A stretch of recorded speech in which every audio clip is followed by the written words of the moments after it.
fie. Taftai foi ile sunga ya Mike. Ona nei pol kalame matsango fie. Ua whapena ona watu ai o tatou leo e tufai nā tuai le upo le atua. I lunga le nei upenga ta whailangi. Po lunga le nei ala ata. Vi ia I lava le ali. Ale nei taimi puno mailo wau. Ata to atu ma o lunga le atua le talo. Whaftai lava le atua lo mātou tama. I le nei tai au. Whapena ona over. Pala awa tua ia te oeanga ngapa ia fisua suani mai mua au. Ile tala ina o lau afio ngapa ia tama. Ele se poto, ele se iloa, ele se atamai o ilo ni tangata. Ai o te mana o mia lau whamana mana maanga. O le poto mai a te oe, wha poto ina ilo mawhau whau tama. Whau umai fo ia te au lau tau tala. Lau wa ai o mea uma le a whapena ona o whaia le nei tae au. E vi ia ai o elo mātou o tua. Talo fo ia e whamanuia I lau au auna. Ona nei pol kalame mātango o fie. Ua whapena ona whaatanga ina I o mātou tangata. E tu whaina atu lau upu lunga le ea. Po lunga le upenga ta whailangi. Wale whaafonga anga Samoa poto. Olo alala I tu e whale ni lalo langi. Whamanuia ia te la tau le la tau whalongolongo. Ia pa ule whatu ia veo se elelelei. Na ia tupu maola mo o e malo lava finangalo lo mātou tama. Ia whapenana iai le whaunga le la tau whalongo tama. Iai lo wanga lelei, iai lau whamanuianga. Whapenana e alofa le atua. Whamangalo se whale tonu. Whamangalo se seo le afini. Aia whapena ona mawalunga so lava vi inga. Ona o Yesu a. Ia, nei tai au. Le te umi lava se whatalofa tuai le mamalu malpa ia lasi. Samoa poto nei tai au. Ia. Whatalo whatu foi I sunga whawhianga inga mo lato Faletua. Whapena halawa na lato tau aswina li puwai o leola I lea whatawhai taulanga. Ma lea whatawhai taulanga.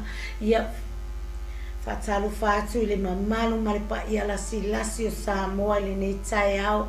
Ai mai se foi e o lo whapena ona maua lato tino I mai le nei tai au. Tu ina atu pea o tau I luma le atua. Na iai le whamalolonga mana le atua I o tau tino.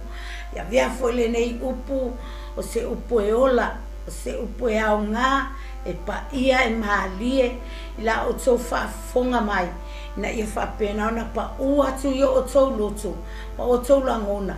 Ma maua ai e tatou uma lava le whamalolonga mana le atua. Mi ia la le atua le nei tai au. Ala tatou wolo I tatou tusi. So ela tusi ma ole mtao polo sulima. Alona fai upu. Na le tasi lava sina fai upu o te au maia. E te tai ele tatou tusi le nei tai au. Fai puna sifuru matolu. Ole au fai tawina. Ole a ia o tō matala ai. A wato te leiloa. Le aso po le tu aso. E sau wai le atali o tangata. Ia vi ia le ali. A fai se manatu au tu mo ta tole ne ia fiafi. Ta pena lo tangata. Sauni uni le leilo tangata. Walata le afio mai o le ali. Ta pena lo tangata. Sauni le leilo tangata. Ato atoa. Ma le se lau pasene. E te whaatali atu ai le toia fio mai o le whato a whai a wā.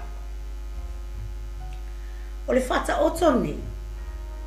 O le whata oto I tau pou e toa se fulu. Hei mai, e popoto le toa lima. O poto foi le oi. Lima foi e valea. Sorry. Hallelujah. O e popoto. Fai mai na sahau nia le lei. Alato la mepa. Ato ai malato suau. A o e valea. O sa uni lava na o lato la mepa. Fai mare tato matua. Ta pena o tato wolanga.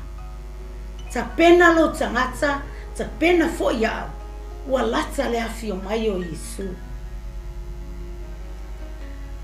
Fai mai. O le whaatagitalinga nei. Wa alu le whainga malanga. Wa umi le malanga. Fai mai. Ona tau fai tu le momoe ai leo i latou. Wa momoe lava.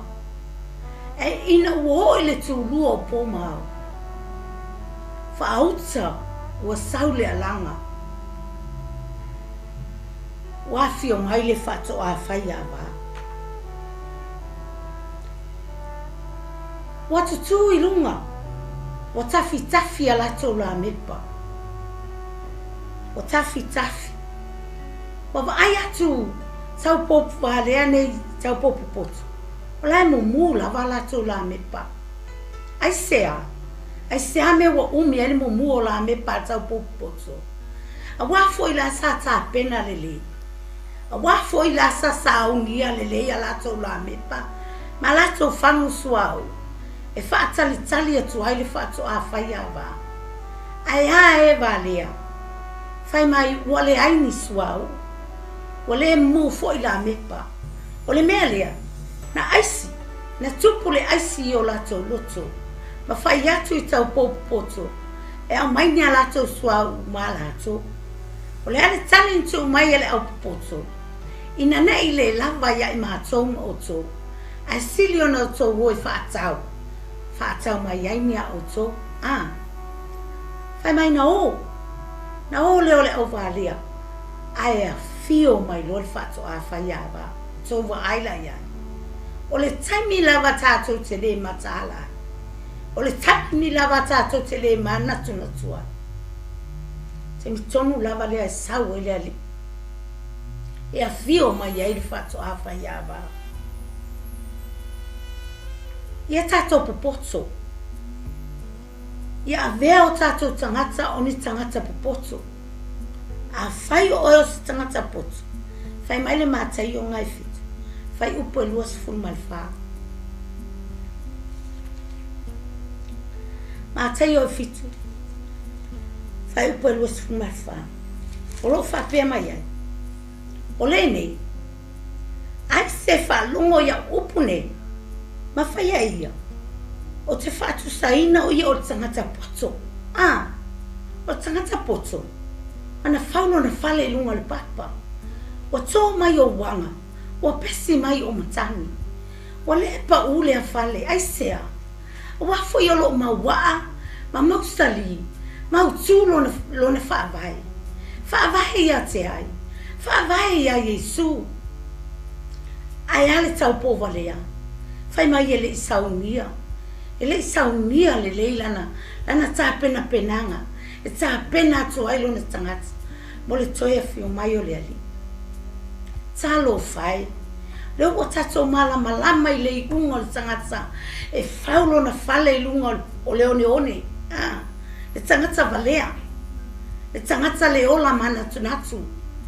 Le tangata o sile on whata ua ia meo le tino. Ai tuu mea tau le atua. Whai mai.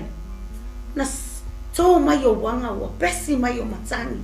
Wapa u. A wafoi. Ele i mau wa. Ele i mau sali. Ele i mau tū. Lona fale. Na fau. E mo i le na fau i lunga le papa. Ai sa fau pito tasi fo ingale i lunga le papa. Ele i fau e lunga tu tonu whaavai le iai. I tu tonu ngale mua le papa. Le ala ua ma whai o na pa ui lalo le whale lea. E sea. Ele i mau wa. Ele i mau tū. Ma mau sarilo na whaavaina. A whaavai nei lo tangata ia Yesu. O te ta watu ia te oi. E poa mea le anga o le olanga e fotua i mai. Ma fetu le ni mai ia te oi. Ele ai lava so popole. Ele ai lava se me te fefe ai. Ai fai mai ia. Ia le lua Timoteo, non matau pu mua. Alona fai upo e fitu. Fai mai, na awina mai ele atua le nganga. O le nganga e te alofa ai. Alofa fape i. E te tau atu ai le upo le ola. E te tufa atu ai le lei o le atua. Wa elele iai. Wa elele iai. Ma olele iai. E le o se nganga e au mai e te fefe ai. E te tau tala i le mea moni. E te tau tala i le vai tau nei. Wa lata le afio mai o le ali. E aona whaea e o tātou ulu. E aona tātou wawa ai atu ia Yesu. Wa lata lona toi afio mai. Whai mai e ale unga o tau pōnei. Whai mai. Ina wo ia tau pōnei to ali mai. Whaatau mai ni ala tau suau. Ai afio mai lor whato a whai awa. Na ona afio mai al whato a whai awa. Wha ofu loa. Wha pale. Tau popo potu. Ai sea. Ai sea me o wha ofu ai. Ma wha pale le pale. Le pale sina. Wha ofu le ofu sina. Wha pale le pale aulo. Ai sea. Ona o le tangata sata pena lele. Sa saunia lele. Lona fale. A wale a fio mai o Yesu. O le taimi lava ta te whata malai. A fio mai loa Yesu. Taimi lava ta te toyo. Ese e man whaatanga le tua. Taimi lava na e sawa Yesu. Whai mai. Mo wha pale ma wha ofu. Ma wha uru fale atu loa. I le meo lo whai ai le tau sama anga le tama i maamo. Ai hale au wale. Whai mai wa tui tui. Tui tui le whai tutoa. Yesu, te tala mai le whai tutoa mo i mātou. Wha mole mole Yesu, te tala mai le whai tutoa. Sa mātou whai ala unga luenga i le se lau pasene. Sa mātou whai ala mātou sfuluai. O a mātou unga luenga i lewa yaso ma lewa yaso. Mea uma sa a mātou, sa e whai mai e mātou te whaia. Sa mātou whaia ma le ato toa. Ai whai mai e a Yesu. O te leiloa o tō. I nā o atu ia li meolo. Ia di tau whai tangi au. Ale lili wau rifu. Ai sea. Ai sea o sau noa i whapea le ali ia i tātou. Le anga sintama i mea i misi o lo wolanga. Te leo atu o tō ai lau savalinga ia Yesu. Whapea o tātou tala i whai lalo nei. O lai e sila fia e le atua. O le tato savali lalo nei, e sila fia e le atua. O le tato wa ai o tato mata, o anga i o inga tato te whaia lau langi nei. E le o lilo le sila whangati a le atua. I tato, mea lea, e au ai, o na tato ta pena pena. Ta pena pena whape i. Ta pena i le loto o musai. Ta pena i le loto mawalalo. Ta pena i le loto mama. O lo fa mangalo. Ta pena ai lo fale. O se fale e fausia ya Yesu. O se fale e maua, ma mau tu, ma mau sali le lei. Le fale o le natam. Fa pena o ma tatou le nei tai au. Fa manuia te lele atua mo tatou le nei tai au e ala ilana upu. A wana i o tatou pei o tau pou valea. Ia tatou pei o tau pou poto. Tau pou o lo fausia o lato fale lunga le papa. Papa mau sali, papa mau tu, papa o uma. Ona ia whaavai na hailo na olanga. Whaavai a Yesu. Le le whawhetai a Yesu lana upu nei a whia. Nei tai au. Ia o ngale nei upu mo i tātou ma la tātou savalinga. Whaatali tali atu ai o ia.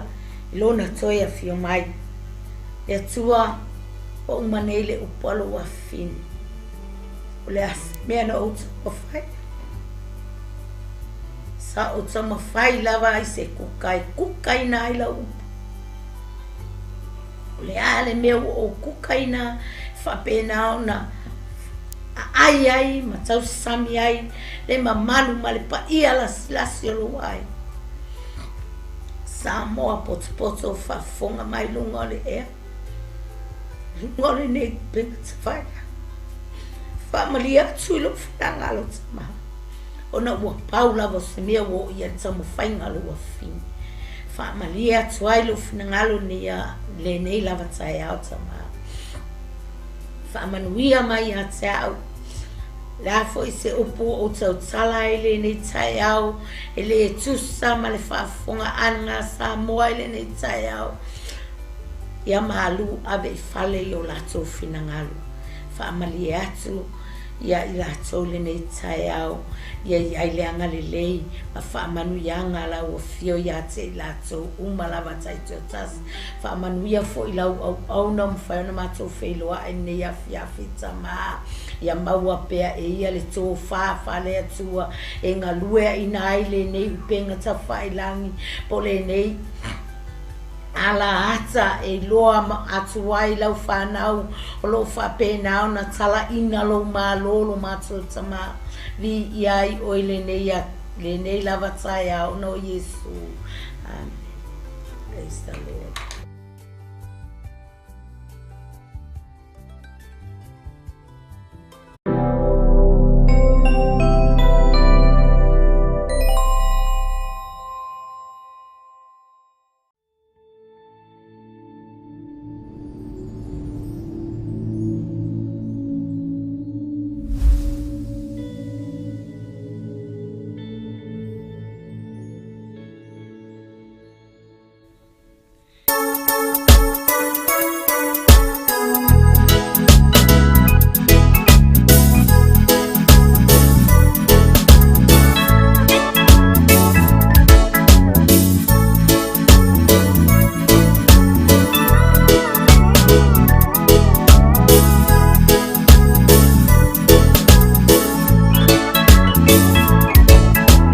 Happiness and joy, it's in my life tonight. For the first time I feel everything's gonna be alright. For as much as I've found what dreams are made of, now I'm sailing on a sea of His love. My friends are gonna tell you I'm sailing on a sea of His love. I'm sailing on a sea of His love. I'm free as a dove. Now I'm sailing on a sea of His love.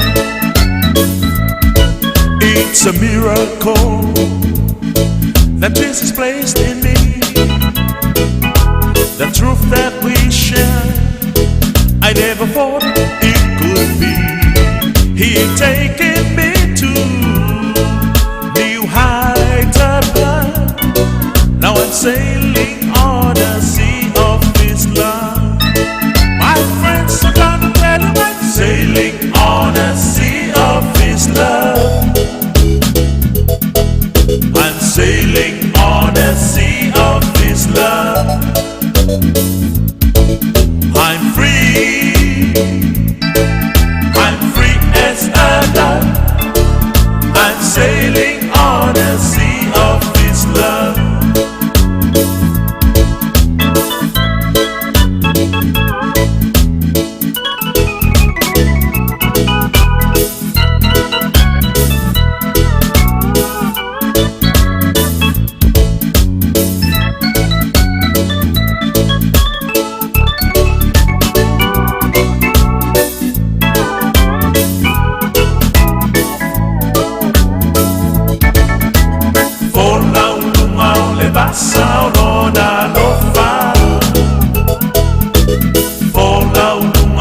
Passa o nona lo fa.